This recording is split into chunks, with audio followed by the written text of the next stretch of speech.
Danny knew a lot about social services. He knew what a TANF was. I didn't know what TANF meant. And I knew a lot about housing.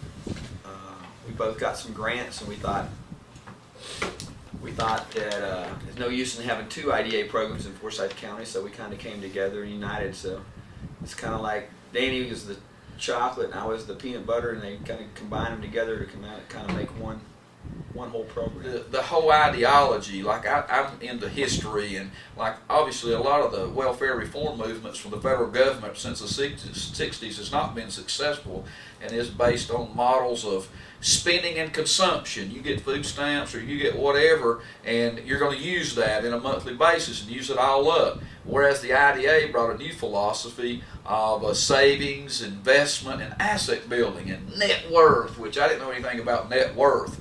And that's a new way of welfare reform. So not only did we start the IDA program, I took those philosophies and spread those across all of our community action programs here at ESR, because it does make sense. We have not just looked at this as a social service program, but an economic stimulus program client. The bottom line is what is good for the folks that we are serving. There's a lot of bureaucracy, there's a lot of different ifs, ands, or buts, but the bottom line is Danny has driven this from day one, is what is the best thing for our client that's in the IDA program. And if you go back to that, if you always look at that, that's going to make your program strong. When we started this program, it was just a wing and a prayer.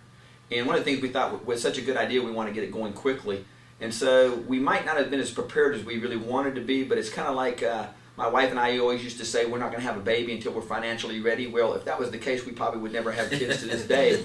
So one of the things I've encouraged new sites that are starting up is to say, everything might not be exactly right yet. You don't have every T crossed and every I dotted, but go out there and, it's the old Nike commercial, just do it. How much do you think we should spend to change somebody's life? If they're in social services and month after month after month, they continue to get a check for year after year after year, and they never get off the roll there, how much is that costing? How much administrative cost is that? For $2,000, you can change a life.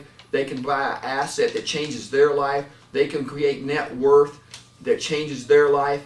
How much is that worth to us as a society? It's like what's the old song? This little light of mine. You're not gonna hide it under something. You want to shine it around, and I think that's what the IDA movement is.